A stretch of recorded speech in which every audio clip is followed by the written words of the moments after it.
Hi friends, പുതിയൊരു വീഡിയോയിലേക്ക് എല്ലാവർക്കും സ്വാഗതം. അപ്പോൾ ഇന്ന് നമ്മൾ ചെയ്യാൻ പോകുന്നത് ഒരു പഴയ പ്ലാസ്റ്റിക് ബോട്ടിലുണ്ട് ഒരു അടിപൊളി ഫ്ലവർ പോട്ടാണ് ഉണ്ടാക്കാൻ പോകുന്നത്. അപ്പോൾ ഫ്ലവർ പോട്ടായിട്ടും നമുക്കൊരു ഷോ പീസായിട്ടും ഉപയോഗിക്കാൻ പറ്റിയ ഒരു അടിപൊളി ഐറ്റമാണ്. അപ്പോൾ എന്തായാലും ഇത് വളരെ സിമ്പിളായിട്ട് തന്നെ എല്ലാവർക്കും ഉണ്ടാക്കാൻ പറ്റും. നേരെ നമുക്ക് വീഡിയോയിലേക്ക് തന്നെ പോകാം. അപ്പോൾ അതിനുവേണ്ടി ആദ്യം ഞാൻ ഒരു പ്ലാസ്റ്റിക് ബോട്ടിൽ എടുത്തിട്ടുണ്ട്. അപ്പം അതിൻ്റെ അടിവശം നമുക്കൊന്ന് കട്ട് ചെയ്ത് കളയണം. അപ്പോൾ അതിൻ്റെ അടിവശം ഞാൻ കട്ട് ചെയ്ത് കളഞ്ഞിട്ടുണ്ട്. ഇനി നമുക്ക് അതിനകത്ത് വയ്ക്കാൻ വേണ്ടി ചെറിയൊരു മോൾഡും കൂടെ പേപ്പറിൽ, നല്ല കട്ടിയുള്ള പേപ്പറിൽ ഉണ്ടാക്കിയെടുക്കണം. അപ്പോൾ അതിൽ നമുക്ക് വേണ്ട ഒരു കനം, ചുറ്റാതെയുള്ള ഒരു കനം കുറച്ചിട്ട് വേണം ആ പേപ്പറിൻ്റെ സൈസ് റൗണ്ട് ചെയ്തെടുക്കാൻ. അപ്പം അത് ഏകദേശം ഒരു 1/4 ഇഞ്ച് കനം വരത്തക്ക രീതിയിലുള്ളൊരു റൗണ്ട് ഷേപ്പിൽ ഞാൻ മുകളും താഴും വശവും കൂടെ കനം കൊടുത്തിട്ട് റൗണ്ടിന് ചുറ്റിയെടുത്തിട്ടുണ്ട്. അപ്പോൾ ചുറ്റിയെടുത്തതിന് നമുക്ക് അതിൻ്റെ അടി സൈഡിൽ ഗ്ലൂ ഗണ്ണ് വെച്ച് ഒട്ടിച്ച് മറ്റൊരു കാർബോർഡിൻ്റെ പീസിലോ അല്ലെങ്കിൽ തെർമോക്കോളിൻ്റെ പീസിലോ അതിൻ്റെ അകത്തുള്ള മോൾഡ് ആദ്യം ഉറപ്പിച്ച് നിർത്താം. എന്നിട്ട് അതിൻ്റെ വെളിയിൽ വെച്ചിരിക്കുന്ന പ്ലാസ്റ്റിക് ബോട്ടിൽ കറക്റ്റ് അതിൻ്റെ കനവെല്ലാം നോക്കിയിട്ട് അതും കൂടെ ഗ്ലൂ ഗണ്ണ് വെച്ച് തന്നെ ഒട്ടിച്ചെടുക്കുക. അത് കഴിഞ്ഞിട്ട് പിന്നെ നമുക്ക് വേണ്ടതെന്ന് പറഞ്ഞാൽ വൈറ്റ് സിമൻറ്റും വെള്ളവും കൂടെ മിക്സ് ചെയ്യുക. എന്നിട്ട് അതിൻ്റെ ചിറ്റാതെ നമുക്ക് നല്ലോണം നിറച്ച് കൊടുക്കുക. വൈറ്റ് സിമൻറ്റും വെള്ളവും കൂടെ മിക്സ് ചെയ്ത് നല്ലോണം ഫില്ല് ചെയ്തിട്ടുണ്ട്. ഇനി നമുക്കൊരു 6 മണിക്കൂർ കഴിഞ്ഞതിന് ശേഷം നമുക്കതിനെ ഇളക്കി മാറ്റാം. ഒരു കറക്റ്റ് ഒരു 6 മണിക്കൂർ കഴിഞ്ഞ് നമുക്ക് ആ ബോട്ടിൽ കട്ട് ചെയ്ത് എടുത്ത് മാറ്റാൻ പറ്റുള്ളൂ. പിന്നെ നമുക്കൊരു ആണി ഉപയോഗിച്ച് നമുക്ക് ചെറുതായിട്ട് നമ്മളൊരു ചോളത്തിൻ്റെ മോഡലിലുള്ള ഒരു ഷോ പീസാണ് ഉണ്ടാക്കുന്നത്. അപ്പം അതിൻ്റെ അകത്തുള്ള ആ ചോളത്തിൻ്റെ അതേ ആകൃതിയിൽ തന്നെ കറക്റ്റ് ചെറിയ റൗണ്ട് ഷേപ്പിൽ ആണി ഉപയോഗിച്ച് നമുക്ക് ചെറുതായിട്ട് വരച്ചെടുക്കാം. അപ്പോൾ ഒരുപാട് ഉണങ്ങുന്നുണ്ട് വരച്ചെടുക്കാൻ ശ്രമിക്കുക. ഒരു 4-5 മണിക്കൂർ കഴിയുമ്പോൾ തന്നെ നമ്മൾ സുഖമായിട്ട് ഇങ്ങനെ പെട്ടെന്ന് വരച്ചെടുക്കാൻ പറ്റും. അപ്പോൾ ഒരുപാട് ഉണങ്ങിക്കഴിഞ്ഞാൽ നമുക്ക് വരച്ചെടുക്കാൻ ഭയങ്കര പാടായിരിക്കും. അപ്പം ചെറിയ പീസുകളായിട്ട് അടുപ്പിച്ച് തന്നെ റൗണ്ട് ഷേപ്പിൽ വരച്ചെടുക്കുക.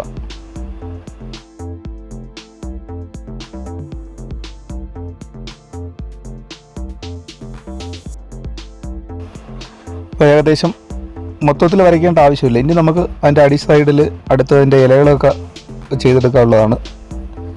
അതിനുവേണ്ടി നമുക്ക് കുറച്ച് പേപ്പർ ആദ്യം നല്ലവണ്ണം ഒരു റൗണ്ട് ബോൾ ഷേപ്പിൽ നല്ലവണ്ണം ചുരുട്ടുക. എന്നിട്ട് അതിനെ തിരിച്ച് വെച്ചിട്ട് അതിൻ്റെ അടി സൈഡിൽ ആ അകത്തോട്ട് കയറ്റി വയ്ക്കുക. കയറ്റി വെച്ച് വെളിയിലോട്ട് കുറച്ച് ബോളിൻ്റെ ആകൃതിയിൽ തന്നെ വെളിയിലോട്ട് തള്ളി വയ്ക്കുക. എന്നിട്ട് നമുക്ക് വൈറ്റ് സിമൻറ്റ് നല്ല കട്ടിക്ക് തന്നെ അതിൻ്റെ പുറത്തും കൂടെ നല്ലവണ്ണം കോരി അതിൻ്റെ അടിസൈഡ് അങ്ങ് അടച്ചളയാം.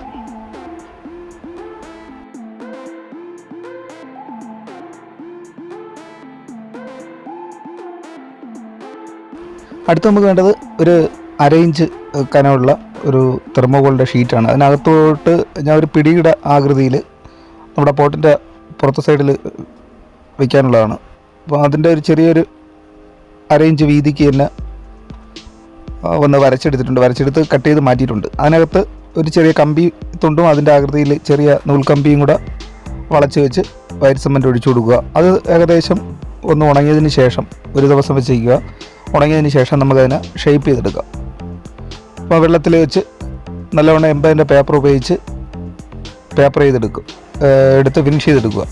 അപ്പോൾ അത് പേപ്പർ ചെയ്ത് തീർന്നിട്ട് നമുക്കിനി നമ്മൾ ഉണ്ടാക്കി വെച്ചിരിക്കുന്ന പോട്ടിൻ്റെ അടി സൈഡിൽ ചെറിയ കത്തി കൊണ്ട്, മൂർച്ചയുള്ള നല്ലൊരു കത്തി കൊണ്ട് അടി സൈഡിൽ ഒരു ഹോൾ ഇടുക. അതിൻ്റെ മുകൾ സൈഡിലും കൂടെ കത്തി കൊണ്ട് തന്നെ ഹോൾ ഇടുക. എന്നിട്ട് നമ്മൾ ഉണ്ടാക്കി വെച്ചിരിക്കുന്ന ആ പിടി അതിനകത്തോട്ട് സെറ്റ് ചെയ്ത് വെക്കാൻ വേണ്ടിയാണ്. ഇനി അതിനകത്തുള്ള പേപ്പറെല്ലാം എടുത്ത് കളയാം. പേപ്പറെല്ലാം എടുത്ത് മാറ്റിയിട്ടുണ്ട്. അപ്പോൾ അത് ഏകദേശം ഒരു ദിവസം വെച്ചിട്ടുണ്ട്. പിന്നെ എംബതിൻ്റെ പേപ്പർ ഉപയോഗിച്ച് തന്നെ അതിനകമൊക്കെ ഒന്ന് പേപ്പർ ചെയ്തെടുക്കുക ശ്രമിക്കുക. അപ്പോൾ വെള്ളം ഉപയോഗിച്ച് പേപ്പർ ചെയ്തെടുക്കുമ്പോൾ പെട്ടെന്ന് ഫിനിഷ് ചെയ്തെടുക്കാൻ പറ്റും. എന്നിട്ട് അതിൻ്റെ ഒരു സൈഡിൽ നല്ലവണ്ണം വി ഷേപ്പിൽ ചെറുതായിട്ടൊന്ന് കട്ട് ചെയ്ത് മാറ്റിയ രീതിയിൽ ഒന്ന് നല്ലവണ്ണം ഉരച്ച് വയ്ക്കുക. അത് കഴിഞ്ഞിട്ട് നമുക്ക് ആ പിടി അതിലോട്ട് ഉറപ്പിച്ചു കൊടുക്കാം.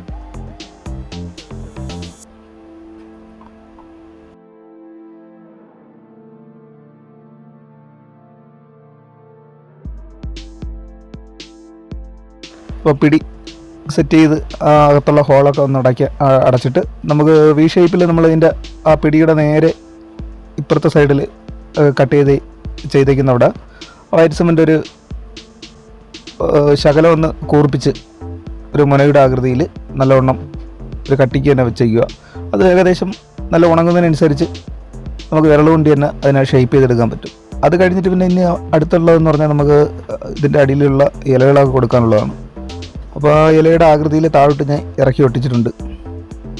അപ്പോൾ ആ ഇറക്കി ഒട്ടിക്കുമ്പം അടി സൈഡ് മൊത്തത്തിൽ റൗണ്ട് ചെയ്ത് വരത്തക്ക രീതിയിൽ നമ്മൾ ചെറിയൊരു കനം മതിയാകും.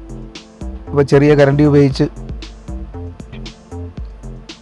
നമ്മൾ ആ ചോളത്തിൻ്റെ ആകൃതിയിൽ വരച്ചേക്കുന്നതിൻ്റെ അടി സൈഡിൽ നമ്മൾ വരയ്ക്കാത്ത ഇടത്തിൽ അത്രയും ഇലകൾ കൊടുക്കാനുള്ളതാണ്. അപ്പോൾ അവിടെ നമ്മൾ ചെറിയൊരു കനത്തിന് വൈറ്റ് സിമൻ്റ് നല്ലവണ്ണം ഒട്ടിച്ചു കൊടുക്കുക.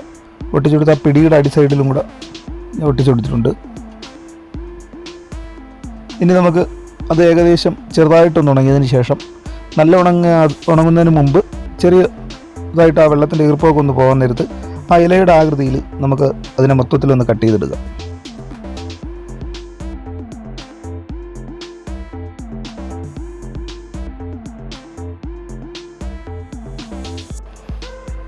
ഇലയുടെ ആകൃതി പ്രത്യേകിച്ച് ഒരു ആകൃതിയൊന്നുമില്ല. നമുക്ക് തോന്നുന്നൊരു ഷേപ്പിൽ കാണാനൊരു വൃത്തിക്ക് ചെറുതായിട്ട് ഒന്ന് കട്ട് ചെയ്തെടുത്താൽ മാത്രം മതി.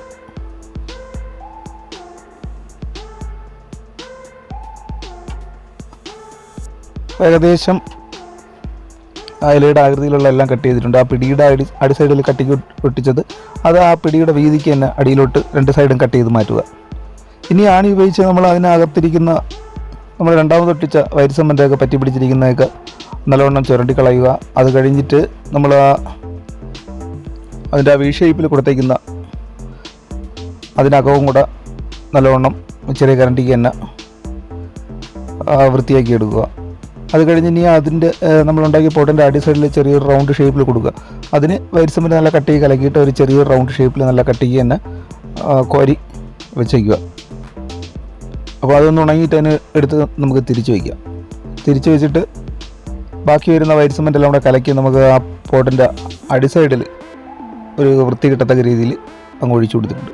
അത് മൊത്തത്തിൽ ഒരു ദിവസം വെച്ചേക്കുക. ഒരു ദിവസം വെച്ച് നല്ലോണം ഉണങ്ങിയതിന് ശേഷം എംബതിൻ്റെ പേപ്പർ ഉപയോഗിച്ച് നമുക്ക് അതിൻ്റെ അടി സൈഡിലുള്ള ആ റൗണ്ട് ഷേപ്പ് നല്ലവണ്ണം പേപ്പർ ഇട്ടെടുക്കുക. പിന്നെ ആ ഇലകളും ബാക്കിയുള്ള അതിനകത്തുള്ള നമ്മുടെ ചോളത്തിൻ്റെ ആകൃതിയിൽ വരുന്ന അതിൻ്റെ അതിനകവും നമ്മൾ വരച്ചിരിക്കുന്നതെല്ലാം പേപ്പർ ചെയ്തെടുക്കുക.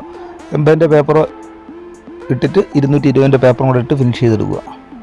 ഇനി ആ ഇലയുടെ അകത്തെ സൈഡിൽ നമുക്ക് ഇലയുടെ അകത്ത് വരുന്ന വരകളും കൂടെ ഒന്ന് ക്ലിയർ ചെയ്ത് കൊടുക്കാം. അപ്പോൾ അതിനെ ആണി ഉപയോഗിച്ച് നമുക്ക് വര ഇട്ട് കൊടുത്താലും മതിയാകും. ആണി ഉപയോഗിച്ച് നല്ലവണ്ണം ഇലയുടെ ആകൃതിയിലുള്ള എല്ലാം നല്ലവണ്ണം വരച്ചെടുക്കുക. ഇപ്പോൾ വരകളെല്ലാം ഇട്ട് തീർന്ന് നമ്മൾ ഏകദേശമുള്ള വർക്കുകളെല്ലാം കഴിഞ്ഞിട്ടുണ്ട്. അടുത്തിനി നമുക്ക് കൊടുക്കാനുള്ളത് കളറാണ്. അപ്പോൾ കളറിന് വേണ്ടി എടുത്തേക്കുന്നതെല്ലാം ആക്രിലിക്കിൻ്റെ കളർ തന്നെയാണ്. അപ്പോൾ ഫസ്റ്റ് കൊടുക്കുന്നത് ആക്രിലിക്കിൻ്റെ ഗോൾഡൻ യെല്ലോയും വൈറ്റും കൂടെ മിക്സ് ചെയ്ത് ഫസ്റ്റ് കോട്ട് അതിനകത്ത് ഞാൻ കൊടുത്തിട്ടുണ്ട്. അടുത്ത് ആക്രിലിക്കിൻ്റെ തന്നെ ലെമൺ യെല്ലോയും വൈറ്റും കൂടെ മിക്സ് ചെയ്ത് രണ്ടാമത്തെ കോട്ടും കൂടെ നമുക്ക് ടച്ച് ചെയ്ത് കൊടുക്കാം.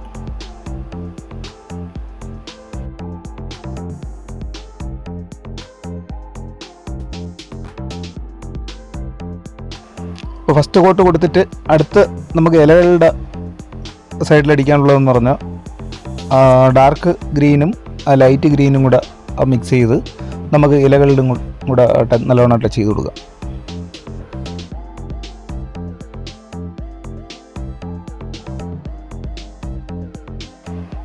ഇലകൾ മൊത്തം ഗ്രീൻ കളർ തന്നെ അടിച്ചു കൊടുത്തിട്ടുണ്ട്. എന്നിട്ട് ആ പിടിയുടെ അകസൈഡും കൂടെ വരുന്നത് നമ്മൾ ഇലകളിൽ കൊടുത്തേക്കുന്ന അതേ ഡാർക്ക് ഗ്രീൻ തന്നെ നല്ലവണ്ണം ഒട്ടിച്ചും കൂടെ ഒന്ന് ബ്രഷ് ചെയ്ത് കൊടുക്കുക.